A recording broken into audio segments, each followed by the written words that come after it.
It is a Wednesday, so we have Brian Baldinger joining the show as he does every single Wednesday. We also got some exciting news here at ALLCITY.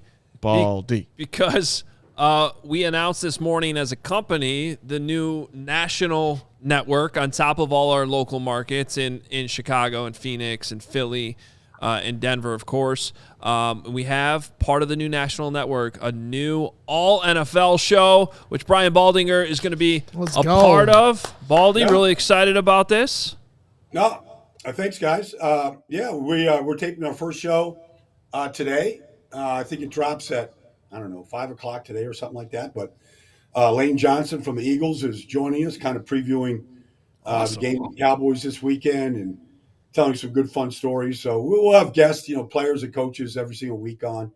But it was fun. It was a lot of fun. Obviously, there was, a ton of news with the Raiders and, all the transactions yesterday with the trade deadline. So, it's kind of like the gift that keeps on giving here.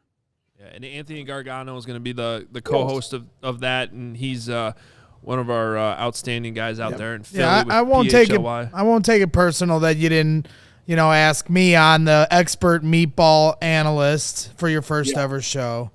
There it is. There's the cuz. There's the cuz right there. I think Lane Johnson. I think takes precedent. Baldy, did when you got hired by Brandon Spano for the All-City All-NFL podcast, did he do it by giving you a fortune cookie and saying you're the guy? Ooh, I've heard that story. I don't know the whole backdrop to it, but I heard that today, and I thought, well, that's a cold-blooded way to kick somebody out the door. But it's interesting. Like I was just rethinking all the Raiders coaches that have been fired. You remember when Al Davis fired Lane Kiffin? Any of you guys remember that? Well, we were Lane Kiffin. Kiffin got tarmacked by USC, but how did Davis do it? Yeah, go ahead, Baldy. I don't remember this off the top of my head now. No, it's unbelievable. So you remember the back when we were all in school, we used to have the opaque projectors. You had the opaque, and you would draw, you're right there, and it would project onto a big screen. Mm-hmm. It'd be a dark room except for the light on the opaque projector.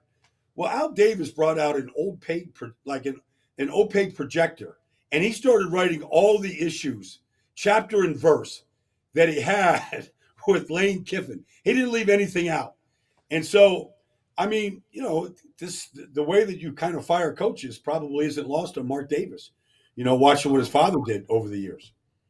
Whenever I saw the opaque projector busted out in the classroom, I just that meant that was time to go to sleep. Lights off. Nap time. Yeah. Here it comes. Baldy, it's been an interesting morning here in Chicago, as it tends to be. They had to fire another assistant coach for inappropriate behavior. David Walker out as the running backs coach. That's sort of burying the big trade they made yesterday. And, from a football perspective, that's what I couldn't wait to ask you about this morning. Just how do you feel about Montez Sweat? It's interesting that Sweat goes for a second-round pick, and then Chase Young goes for a third. And so the question here is, in Chicago, it's like, did they just overpay again for a guy that they don't even know is going to be here next year? The same thing sort of happened last year with Chase Claypool. Yeah, well, they got fleeced on Claypool. I mean, that was just bad. That was just bad. Bad scouting, and whoever did their homework on him just doesn't know Chase Claypool. That was horrible. I mean, I texted somebody in Pittsburgh, like they were so happy, that somebody would take him off their hands. So that's that. But, Montez Sweat's a different guy, though. He's a much better player than Chase Young. He's been healthier. It's hard to find Montez Sweat in the draft. There's not a lot of them. He's 6'6", he's 270. He can run. He plays hard. He's their best defensive player. I understood Chase Young, okay, he's had an injury history. You could say he needs a better arsenal of moves. There's things you could pick apart with Chase. And so, maybe San Francisco can unlock those things and just let the talent run with Bosa out there and some other guys, because they got to improve that front. But I thought, for a team that was led in sacks by Jaquan Brisker last year, that's being led by TJ Edwards this year with 2 after 8 games, I thought the addition of Montez Sweat, I think he's going to be a cornerstone. Now, you got to pay him, and I don't know how much you're going to pay him. But, they paid 2 inside linebackers that I wouldn't have paid. But, if you're going to pay these guys, pay a guy that can at least line up and play for you every week. So, look, Baldy, I get it. They need Montez Sweat. They need him desperately, and perhaps he's going to make as big of an impact on the Bears defense that Ryan Poles is hoping for. But I just asking you, let's put you in the GM seat. You're giving up a high second-round pick for a guy that is going to have all the leverage with you in contract negotiations, who may or may not be a free agent along with some other guys. Maybe none of these guys get there and you're left at the altar with no one. Would you have done the deal? I like Montez. I like the player. I like the position. I believe in Montez. I think, I was just talking to him a couple weeks ago before the Eagles game. I think he's got the right approach. And so I just know how hard it is to find these guys in the draft. You can say, okay, second round, we can go find this path. Okay. All right. Show me that guy. Show me that guy. There are not many of them that come out of the second round that can be an elite player. I think this is a cornerstone player. Now, I don't know what the contract is you're going to pay him. It's, what Nick Bosa just did and all these defense linemen that got paid this year, they're all $100 million plus. Quinnen Williams, you go through the list of all of them that got paid. I don't know what he's going to command, but you're right. He's got the leverage in the deal. You're going to overpay him, and maybe that's okay. Listen, they need him, so they're going to overpay. That's how I look at it. You're not getting a value on this guy. It'd be unbelievably shocking at this point. We're in your position, right? Which is not ideal, but you would have overpaid him in free agency. At any rate. Well, you could go back and revisit the same argument you guys have been having since the draft, and just said, just draft Jalen Carter. Yep. With the 9th pick. He's the best player in the draft. Just go draft him, and he's going to make everybody around him better. Because that's what he's doing in Philadelphia right now. Well, and that's my concern, Baldy. They still don't have a 3 technique. No. You can't have a defense. You can't run that defense without a 3 technique. I'm friends, with Warren Sapp. He's the ultimate 3 technique in that defense. But, DeForest Buckner, you look through the guys that are 3 techniques in that style of defense. Because you can sit back there and play all the zones you want. If your front 4 isn't affecting the game, up front, the quarterback has time. Well, Joe Burrow's going to kill you. You need a 3 technique that's just going to be massively disruptive. Well, and maybe this is where this all ends up going, because some of the discussion here in Chicago this morning, Baldy, is, well, what does this mean? Is this an endorsement of Matt Eberflus as the head coach? Because what if they have a new head coach here in a few months and they're changing schemes? Now, I kind of feel like Montez Sweat can be scheme transparent, and he's not signed for next year as of right now. So, whatever, maybe you cut your losses with the second round pick, but maybe the fact that they haven't addressed this 3 technique is a good thing, because maybe they're in a 3-4 next year for all we know. No, I'm being serious. They could be in a completely different defense. No, you're right, because, you see good players get caught up in coaching changes and, front office changes and styles change. And so the style change of how you want to play and this player's effectiveness isn't the same. And if the Jets were playing a 3-4 defense, why would you pay Quinnen Williams to play the nose tackle $100 million? It's perfect in the scheme that they have. So you're right. Good players get caught up in scheme changes and their value gets diminished. And then next thing you know, you wasted a lot of money. Going back to Montez Sweat, to me, so if the Bears, have to try to tag him, doesn't that give Montez Sweat incentive? Yes, he has a lot of the leverage in the negotiation room, but players don't want to play on a franchise tag, right? That's a lot of risk for the players. So isn't there some incentive for him to find a contract so he's not playing on the franchise tag? Well, you're just going to piss the player off. All these guys, just get ticked off. I don't care what position it is when they franchise tag them. And all the franchise tag is doing is just trying to get a free year out of them, at the salary, whatever, the going rate is. They're just trying to get a free year to figure things out. That's not telling the player. They're not telling the player, we really want you. And that's all the player wants is, all I want to know is that you covet my abilities and you're going to compensate me for it. I don't care what the position is. And so when they franchise tag him, they're saying, well, they're not really interested. Like, what is my incentive to give them the best possible year? I mean, some guys just play with that type of pride, but not all of them do. So my emerging concern on the Bears right now, Baldy, because as we're kind of looking at this, is Poles going to be here? I'm betting my life that he will be. Okay, fine. And I guess, is the coaching staff going to be here? We don't know the answer to that. But it just seems to me, if you don't have a direction, a style of play, what you're trying to do, Justin Fields to Tyson Bagent, completely different guy, or an entirely new quarterback, how can a GM draft players? We're talking about just flipping the defense now. How can a GM draft players and say this guy is going to be able to do this for us versus, like, I mean, you could be going for possession receivers, you could be going for speed guys, you could be there's a million different ways to do this, but if you don't have a direction, then how do you even do anything other than just throw darts at a board, which it feels like the Bears are doing to me? I agree with you. I totally agree with that assessment. And all you have to do is just look immediately to the east of you in Detroit and seeing that they have a direction.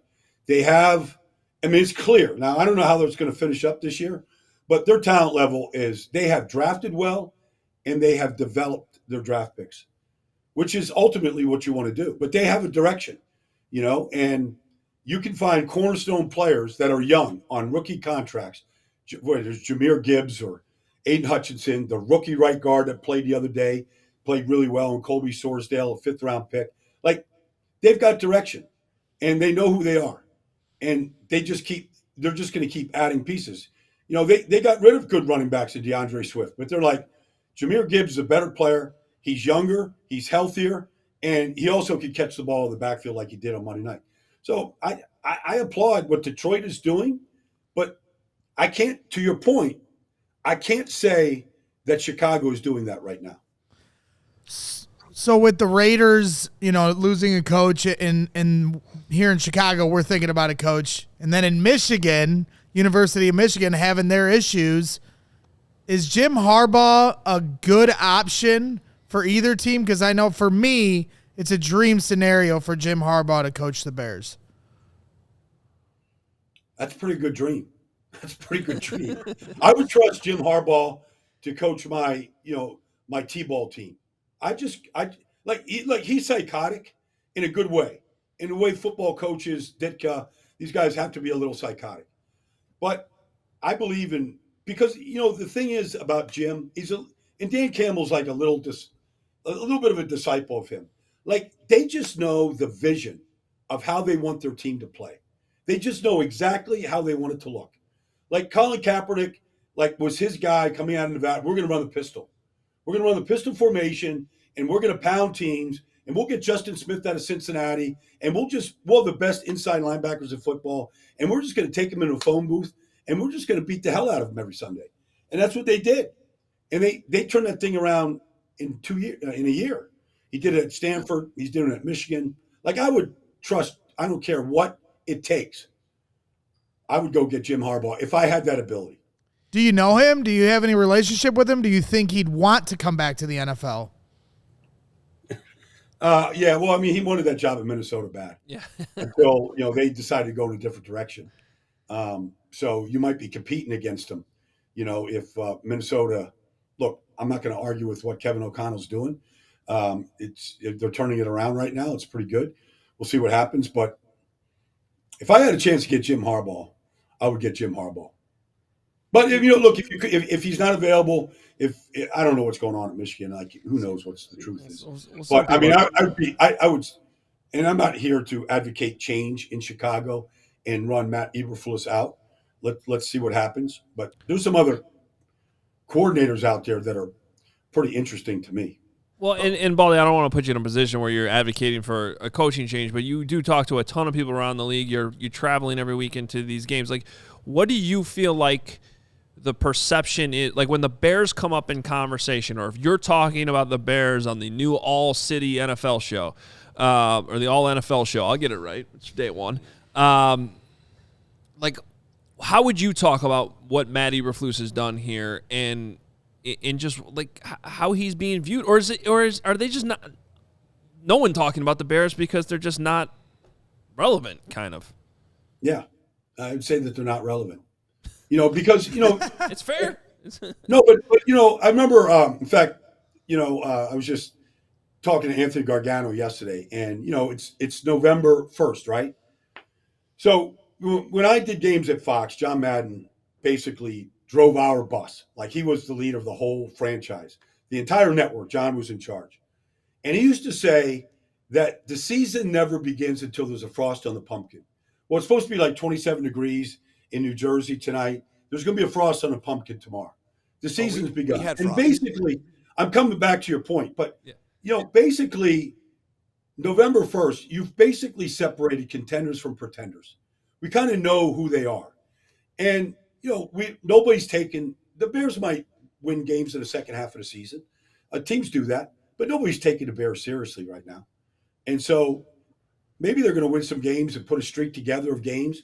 But, if it happens, nobody's really going to pay that close of attention. They had a chance, against the Chargers to sort of make a statement. Outside of the first play to Darnell Mooney, like, they didn't do much the rest of the game. So they had a chance on the stage to have a lot of eyeballs on them, and a bad, a really wishy-washy Charger team ran them out of their gym. So that was an opportunity to kind of catch some eyeballs. All of Chicago's buried Tyson Bagent to career backup, Baldy, except for me. Right here, I still believe 17's got a chance. Are you with me, or are you with the rest of Chicago? I go by what I said 2 weeks ago. Like, he looks like a guy you want on your team. I don't know if he's going to lead you, to the promised land. Fair enough. All right. Well, I got one more Harbaugh question. you do? Okay. Uh-oh. Baldy, what do you think about the fact that he drinks milk with his steaks? I could never I think do that's that. weird. That's very weird. I'll tell you, like, I love Jim. But I remember one time the 49ers were playing a game out there at Levi Stadium, and I was doing the national radio call, and I just happened to, and the 49ers were staying in a hotel the night before a game. So it's like 6 a.m, and I'm wandering down the lobby to go find a cup of coffee. So I'm up. So Harbaugh, Jim's wandering around the lobby too. So I see him. He's like, "What are you doing, Baldy?" I'm like, "I'm doing the national radio call here. I was just looking for a cup of coffee." So he says, just go behind the curtain there and just go get yourself one. We're all set up for breakfast. So thank you, Coach. Appreciate it. So I go back there. I see Jim Tomsula. He's the defense line coach for him. So I'm pouring a cup of coffee, and I'm talking to Tomsula. I don't know if maybe I shouldn't say this. So anyways, like 10 minutes, I'm shooting a breeze with Tomsula. I'm drinking a cup of coffee, and Harbaugh walks in, and he looks at me, and he goes, "What the hell are you doing back here?" And I'm like, "I thought I could get a cup of coffee. This is for the players only." Then he chases me out of there. I'm like, "Man, God, Coach, 15 minutes ago, you said it was good to come back here and get a cup." So I don't know. I just remember that story. That's amazing. That is amazing. Oh. For the record, He can be in the locker room for the Bulls championship, but he can't have No, cup of coffee on the curtain. No way. coffee. That's awesome. All right, Baldy. Well, can't wait for the drop of the new pod later on today. Yeah. The All NFL show. We'll be listening, and of course, we'll talk to you again next Wednesday. Okay, you got it, guys. Take care, man. All right, Brian Baldinger at Baldy NFL, and again, the new Twitter handle, by the way, for the NFL show is ALLCITY at ALLCITY_NFL. So if you go find that, you can find all the information on how to subscribe to our new All NFL show, which will cover the entire league for you. Really excited about that. We all silly like the mayor.